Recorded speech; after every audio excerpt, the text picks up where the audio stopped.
I am, in fact, Beth Dannenberg. We're going to do something a little different. Neither one of us are Pastor Andrew.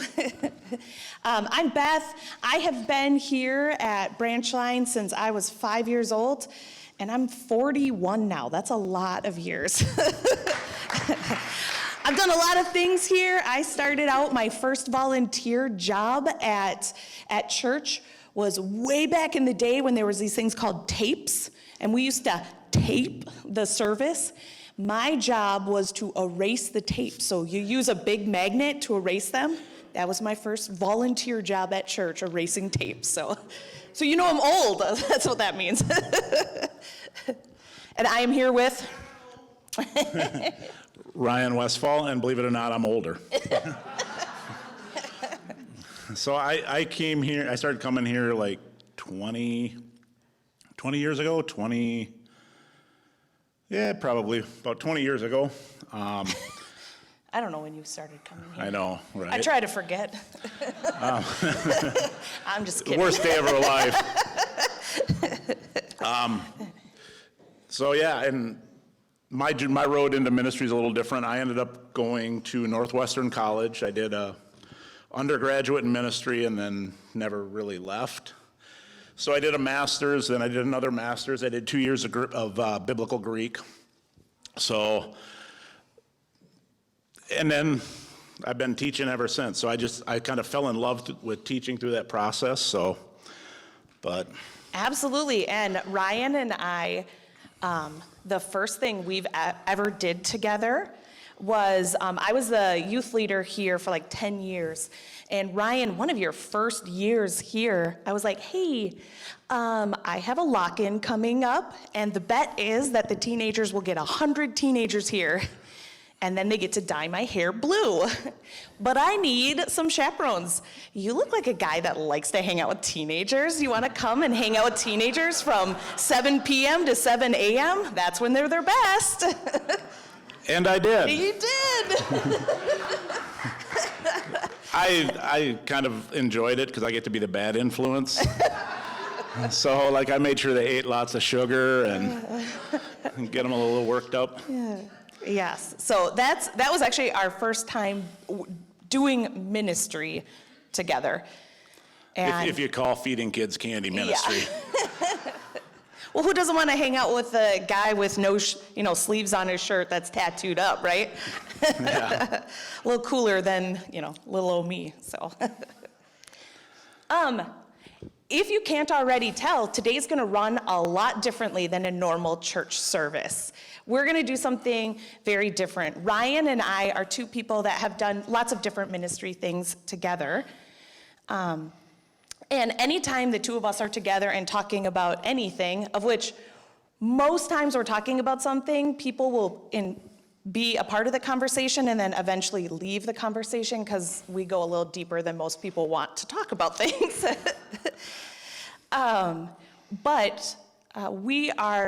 We're going to bring you into kind of what our friendship looks like a little bit. Because when we talk about anything theological or about the church, it always comes back to one word for the two of us, and that's unity.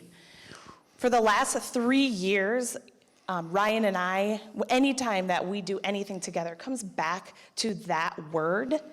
And so we were like, Pastor Andrew, it would be awesome if two people who look different, are different, think different, talked about unity and what it means to choose unity over commonality, over having all the same thoughts and perspectives. Right. Yeah. So, Ryan, do you want to tell us a little bit about the first Christian church? So interestingly enough, when you look at the Christian church, and in particular the age of the apostles, right, there was really only one church. When Paul writes a letter to, say, the Romans or to the Colossians or something, he addresses it, to the Colossians or to the Romans. He doesn't address it to the Lutherans in Rome or, to the Baptists in Philippi. There really is one church. So he writes really one letter. I mean, if that was to happen today, he would have to write 27 letters to Hastings. You know, we live in a very different world in the first century, and a lot of it is because the church today looks very different than it did in the first century. And one of those big reasons is because we live in a world where we've unfortunately divided from each other more than we've united. Yeah, I mean, when you really look at it, every denomination is just a separation over some theological thing that they couldn't agree on, and so they separate. And this happens throughout history in the Christian church. But we know, I mean, if it takes 2 seconds on social media or the news in general to understand that division is a massive part of our life. Nobody can agree on anything, and if you disagree, you're allowed to say whatever you want about the person you disagree with, and you never ever have to talk to them again if you don't want to. Like, you start to create all these little groups that just think exactly the way that you think. And if they're not a part of your group, they're probably wrong and most likely stupid. And so we don't need to talk to those people. But we see that as a huge problem. And it has entered, it's not just in our world, it's entered the church as well, where people will have different thought processes and stop hanging out with those people. Some people won't even go to that church anymore because there's some one thought that they won't, like, nope, I don't agree with that, so I gotta leave and go somewhere else. Absolutely. And so that's the reason that we're speaking today. We're gonna speak to that because I'm gonna tell you this, Ryan and I think differently about most things. There is very few things that the two of us agree on. When we get together, it can get quite heated, right, Yeah. Ryan? Yeah, I mean, one of the things Beth said is that the reality is that there's more that we disagree on than we agree on. Absolutely. Like, here's one of the examples is politics. So I, in the last 3 presidential elections, voted for 3 different parties. And I've voted for the same party since after Ross Perot in '92. I voted for Ross Perot. That one guy that did. That's the only time I've veered. But the reality is, I mean, we're very different politically, and you know, the political topics, we have some very interesting debates about. And we do. I remember there was something that I posted on Facebook, and Ryan instantly reacted to it. And I was like, we're not going at this on Facebook. That is the least productive place to do anything. So I called him, and it turned into like a 2-hour conversation, I want to say. So, and the reality is, I don't know that I changed your mind, and I know you didn't change mine. Exactly. But we could have a conversation with each other about something that I was passionate about, you were passionate about, and not try to change each other's perspective. Yep. So we find that is what God is calling us to as a church. Another thing that Ryan and I disagree on is Calvinism and Arminianism. which is like fancy words, by the way. If you don't know what those words mean, it's okay. Yeah. We just don't agree on it. Yeah, it's just basically how God saves people, like the nuts and bolts. It's a deep theological discussion, and the reality is it's one of those areas that's gray in Scripture. And so we debate it, we discuss it, but it's one of those things that's not important enough for us to not get along, you know? Mm-hmm. Another thing is women's role in church. We don't agree on that. Exactly. Guess who's wrong? I was going to say, she shouldn't even be up here right now. Guess who's a better speaker? I will agree. There's another thing we agree on right there. There we go. You know, but the thing I think that's amazing about that is our experience when we were looking for a new pastor. Absolutely. So one of the things, we taught a theology class together, which is an interesting thing when you theologically have big differences. But one of the things that I really believe, Ryan really believes, is when we read the Bible, what we naturally do, due to our perspective, is bias the Bible. And when we choose to hang out with people whose voices are different than our own, they pull on our bias. So it's kind of like a rope that has, like when you do a tug of war, there's that little like rag in the middle to tell you who's winning. If you choose to hang out with people, to learn from, to gather more information, it pulls on your rope to keep that rag in the middle instead of biasing the Bible. Because the reality is, scholars who have spent their entire life studying the Bible with the very purpose of not biasing it, being as active as they can, still bias how they read the Bible. So I am not a scholar in the Bible, so of course I'm going to bias the Bible. I don't know if you can tell, but I'm white. My white experience biases me one way towards the Bible. But if I have other voices in my life, then hopefully it pulls on that rope to keep me in the middle, because every voice matters. Absolutely, and one of the things in my own life is I have obviously certain worldview, and having studied, one of the things for me is I've come to recognize that I tend to go a certain direction. And if I'm with people that are just like me, we're in the ditch the whole time. And when I surround myself with people who don't agree with me, who maybe push back against me, and even Pastor Joe was a good example of this, they would tend to keep me from going in the ditch. They would pull me more to center. And I think that's the important thing about having people in your life that aren't like you, is they do keep you from going into the ditch. And ultimately, as Christians, we're all supposed to be united. And if I'm in the ditch somewhere, I'm not really united with much of anybody other than the other people in the ditch. Yeah, and so for Ryan and I'm just going to give you an example of kind of how this played out in our little world. So we taught a systematic theology class together. And there was one night where we got together and a topic came up. A topic many people don't agree on came up.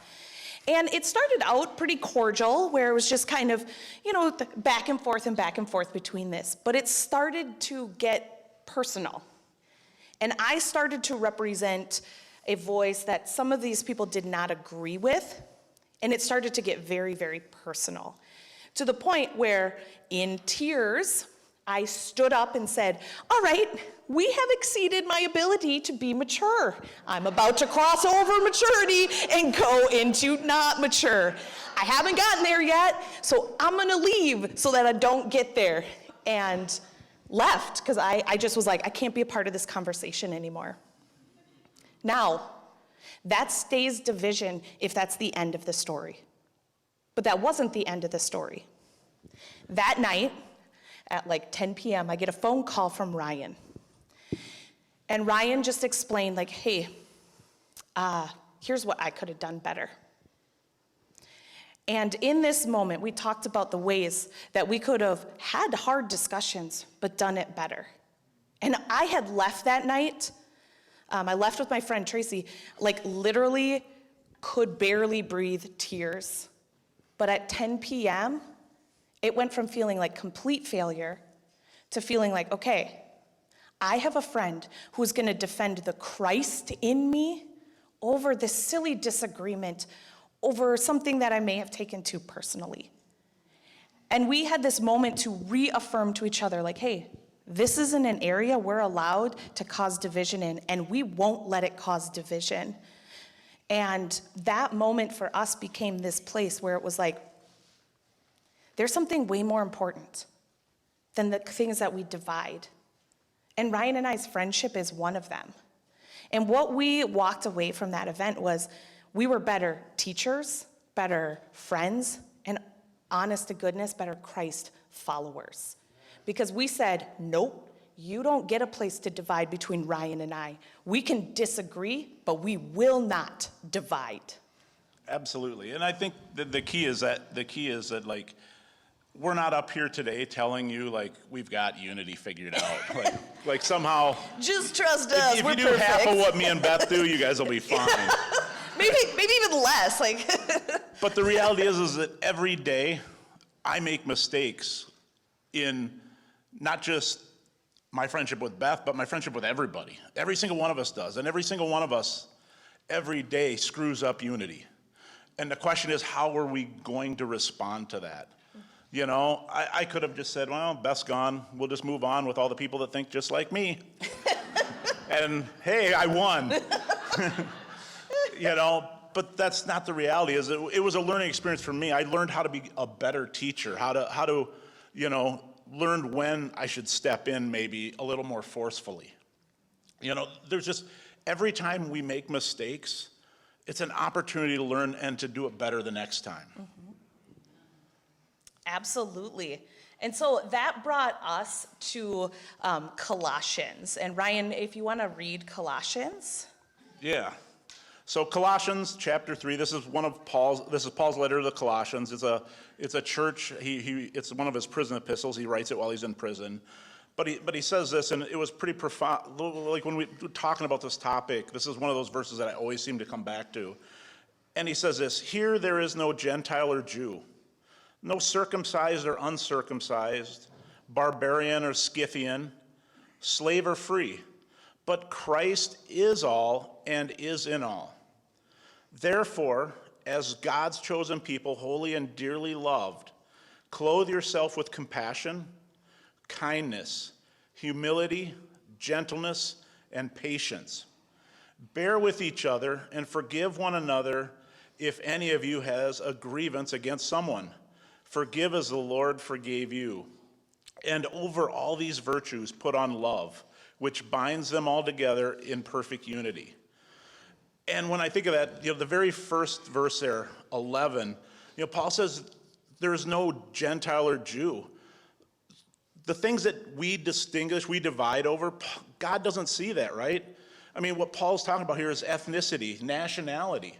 God doesn't see us based on ethnicity or nationality, you know? Circumcised or uncircumcised. Here's a different religious heritage, right? If you're circumcised, you're Jew, and if you're uncircumcised, you're probably Gentile. God doesn't see us differently based on our religious heritage. Think of that if, you know, Beth grew up in the church and I came a little later. Imagine if God, like, divided us based on that. Like, Beth's over here in the good person category, and, you know, I made a mess of my life for a while. You know, but God doesn't see us based on these differences. Yeah, and I think that's, like, even to that point, it is easy as somebody who's been in the church my whole life to look down at people who have, like, these stories or these other things in their life. It's very easy to do, to say, like, well, Jesus loves me better, I'm a step ahead of you. Yeah. and create this, like, unequalness. Yeah, I mean, the reality is all of the things that we use to divide people, God does not use. It's not something even in God's thought process. You know, and one of the things as I read this that's kind of interesting is if you look at verse 13, and it says, bear with one another. And like I said, I have 2 years of Greek, so I went and I looked at it in the original language. And interestingly enough, the word there is aneko, and it can mean to bear with one another, but a couple other words that better describe this, because, I mean, how many of us really use the word bear in this? I mean, when we say a bear, we mean like a big monster, you know, a big furry thing. Monster. It's a term we don't use, but yet the Bible uses it for some reason, the translators. But a word that maybe better would paint a better picture in our minds is the word tolerate. How often do we tolerate people? Yeah, put up with is another way of it. Yeah, that was. I put up with Ryan. And when I you mean, think about that, like, how glorious is that? I go to a church where we put up with everyone. Yay! I want to go to that church. Yep. But I mean, think of this. It says bear with one another, but imagine putting tolerate one another, or put up with one another. It paints a much different picture in our mind of what unity looks like, doesn't it? Mm-hmm. And think about it. It doesn't say separate from. It says put up with. And so, like, when we're in disagreement, we're called to put up with someone who thinks the opposite, someone who would argue with us, someone who thinks maybe we're silly or stupid for what we're thinking. Absolutely. So every time I make Beth cry, I'll be like, yeah, you got to put up with it. Every time. He has made me cry. Let's not laugh. He has. I'm going to get my revenge. I'll make him cry one day. Probably not, but. So for us, like, we wanted to give you just some simple ways. How do we actually live this out? What does this look like? How do we apply it? So the first one is Humility. You know, one of the ways that we can live in unity is if we have humility. And I got this awesome image from a friend of mine, Cindy, and it says, practicing humility. And it says, towards both Scripture and towards fellow believers means acknowledging that we might not be right about everything, that we don't have to be right about everything, and that even when we are right about something, our unity with other believers is more important than having others acknowledge that we're right. Humility also allows us to learn from each other, even if we don't agree. And for me, humility is a big issue. I have 2 master's degrees in theology and 2 years of Greek. I can tend to not be humble sometimes. Mm-hmm. I know this because sometimes his answer is, because you're wrong, Beth. I know more than you. You're wrong. It is. I mean, she is wrong. But I've had this training that, to be quite honest, it's amazing and I love it, but it in a way, it gives me an unfair advantage. Mm-hmm. And if I'm not cautious about being humble and why I'm using this knowledge, I can do a lot of damage. You know, if I'm using this knowledge to, look at me, I'm smart. You know what I mean? I can hurt Beth. Mm-hmm. But if I use this knowledge to say, I want us both to be better, that's the goal. So for me, humility is a big issue in being united with other people. Mm-hmm. And humility is really that, I have heard this before, and it's like, you can be right in theology, but if you get love wrong, then you're still wrong. And humility is saying, like, I'm going to choose to do this right. And it's okay if we don't fully agree. Absolutely. I mean, even in Romans 14, you know, Paul talks about some issues that were going on in the church, and there was some theological issues, and one side was right and one side was wrong, and Paul actually condemns the side that was right theologically because of how they treated those that were wrong. Mm-hmm. And for me, that was a huge wake-up call that, like, I can be right theologically and be completely wrong with God at the same time. Mm-hmm. And so humility is a huge thing, and it really is simply the ability to listen to somebody else. One of the things that I say to people sometimes when I start to disagree, like, hey, if I need to change, then keep praying for me. Like, maybe the conversation needs to end, but keep praying for me. If I am trying to follow God the best that I can, if I'm wrong, God will work with me and change my heart. He's not going to just let me keep going further and further in left field. So keep praying for me. The next thing is forgiveness.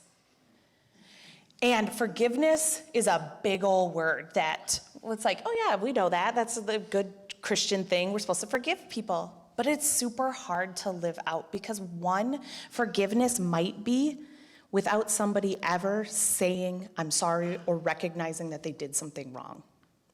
Forgiveness is choosing something else. And I'm going to, in my own life, there's a circumstance that happened that made staying at church hard. Very hard. And the question I get asked a lot is like, why did you stay at church? And this is what it came down to for me. There's a verse, it's Philippians 4:8, and I apologize I didn't put it in a slide. But it says this, finally, brothers and sisters, whatever is true, whatever is noble, whatever is right, whatever is pure, whatever is lovely, whatever is admirable, if anything is excellent or praiseworthy, think on such things. I had to physically write out a person's name and then go, whatever is true, and write a list of things that were true about that person. Whatever is noble, whatever is praiseworthy. And I went through every single one of those words and wrote that out. And you know what happens is you slowly start to forgive, because the person I was frustrated with, the person that I was angry about, the person that made coming to church hard for me, there was noble things and praiseworthy things and true things. And my unforgiveness had stopped seeing those things. And when I went through that process, many times, mind you, because I am a hard-headed, hard-hearted person at times, especially when you hurt me. But I did it over and over and over again. And slowly what happened was I forgave fully. That person never came up to me in those moments and said, hey, Beth, I did this wrong to you, and I'm sorry I hurt you. That didn't happen. But I had list upon list upon list of ways that they were true and noble and praiseworthy and excellent. Forgiveness allowed me to stay at church, because division I didn't feel that God said it was okay to leave. That would have been division. And then it would have stayed unforgiveness as well. Instead, I chose to stay. I chose to forgive. And not because I'm an amazing person. Mind you, months of conversations of like, really, God? Because I think they're wrong. But God going like, I'm not talking to them, I'm talking to you. But forgiveness is such a huge thing, because when we can forgive one another, it makes it so much easier to unite, because we can let go. I could be mad at Ryan forever for making me cry. And if you did systematic theology, you can raise your hand and say, like, did Ryan make me cry, Jenny? Yes, he did. I could stay mad at him forever. And probably not just that once. They know it wasn't once. But unforgiveness allows division to keep pulling us apart. That's all it does. It doesn't make my heart want to do a class with you, to do a teaching with you, but forgiveness heals. It's like a scab.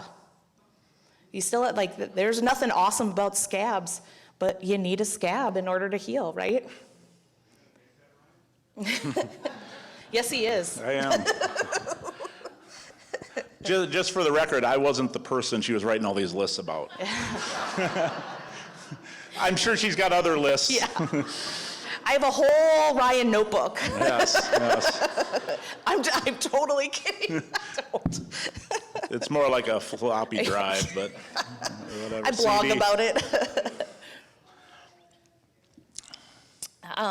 Yeah. And then the last thing is love. Because love chooses what is most important. Love chooses to edify and build up each other. The reality is, as Christians, that's supposed to be one of the first things that we think about. Is what I'm about to say, is what I'm about to do going to build up the people around me, or is it going to tear them down? Yeah, you know, this list in Colossians and in verse 14, he says this, after he gives this list of all these traits that we should follow, he says, but over all these virtues put on love, which binds them all together in perfect unity. The reality is love is probably the most important thing it is the most important thing on this list. Like, if I don't love Beth, I probably ain't gonna put my humility in check, right? I may not forgive. I may not act with gentleness or patience. The reality is, without love, we're not gonna do any of these other things. Absolutely.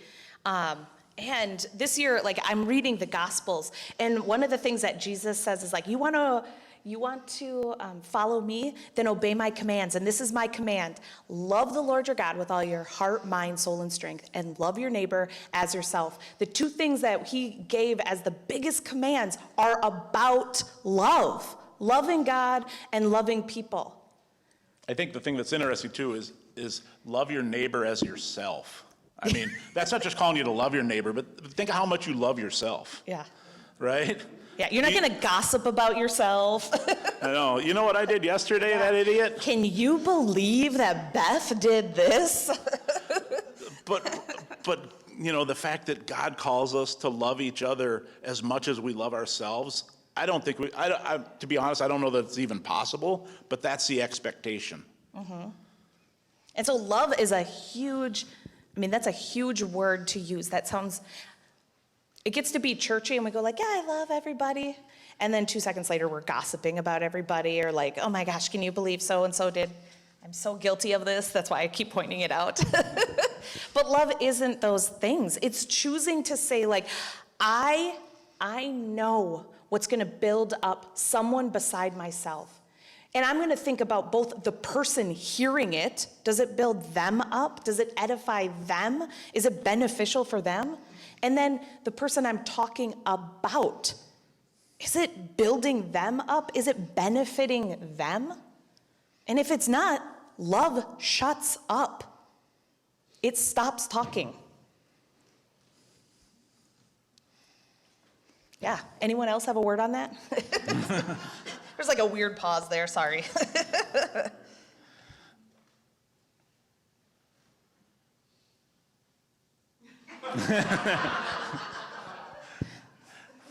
So, yeah.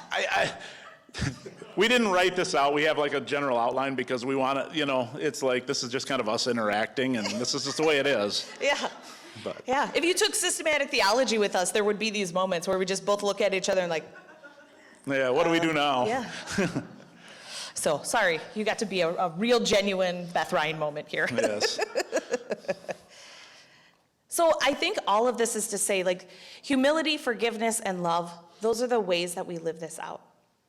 We're sitting here in front of you, and I'm going to tell you, I say this all the time. One, there is nothing special about the stage.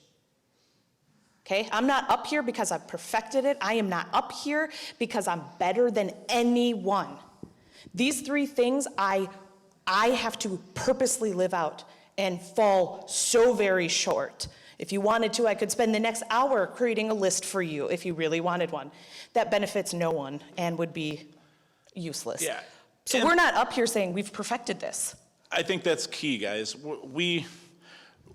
You know, I don't know how long me and Beth are going to do ministry together, but I guarantee you that as long as we're doing it, we're going to make mistakes, and we're going to screw up things, and we're going to make each other frustrated, mad, make her cry. You know, we don't have it all figured out. We're just kind of sharing our journey up to this point, kind of how we've gotten to this point, and really the fact that we've come to this place where we are going to choose to be united even when we disagree over getting mad and like leaving. Because the reality is God put us together for a reason. And if I walk away or Beth walks away, God doesn't get glorified in that. You know, we have a church today that's so fractured and so divided, and I'm not saying we're going to fix it because me and Beth are still trying to figure us out. We ain't going to fix the church in Hastings. Yeah. But there's 27 churches in Hastings because we can't all get along. And we wonder why the world looks at us and doesn't see anything different than their own lives. Mm-hmm. You know, if we can't live united, how do we expect to be a light to them? Absolutely. And the truth is, humility, forgiveness, and love are the things that we extend in moments where we don't get it right. We're going to have to forgive one another because I inevitably will say something that hurts you. I get passionate, and when I get passionate, I can railroad through somebody. That's not an image of who God is. We will need to extend grace to each other as we fall short. But we need you. Your voice, the part that God has in you, is needed here.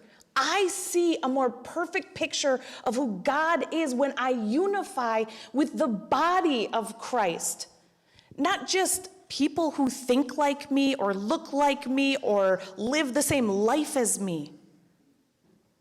When I connect to the whole church, I start to see God better. The thing Ryan has helped me with in so many different ways is to really find out, why do I believe some of the things I believe? He has forced me in going like, well, I don't agree with that, but am I wrong, really? Let me look in the Bible. And he has forced me to read closer, dive deeper. That's what we should be doing for each other. That's what unity does. Yeah. So Ian's got a song for you, and this song is really corny. But Ian loves it, and but Pause. Before Ian even plays this song. So here's the reality. Unity is a lifestyle that we have to choose. And as we were talking about unity, unity is saying, I choose to stick by you for the rest of my life. Yeah. Good, bad, or otherwise, we're in it together. And Ryan and I, good, bad, or otherwise, tears, yelling, weird phone calls, we're not going to divide. We're in it together. And so we were talking about this at Chipotle because obviously that's the most theological restaurant to go to when you're planning it. Right? And as we were talking about it, Ryan is like, oh my gosh, there's a Michael W. Smith song that talks about this. The chorus fits really good with our message. Yes. The rest maybe not so much. Yes. So we're going to preface it with this. It sounds like a goodbye song. Like neither one of us are like have a terminal illness or are leaving the church in any fashion.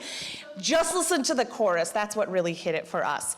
And so the song is called Friends Are Friends Forever. If you were a Christian in the 90s, this is like near and dear to your heart. So Ian, if you will take it away for us.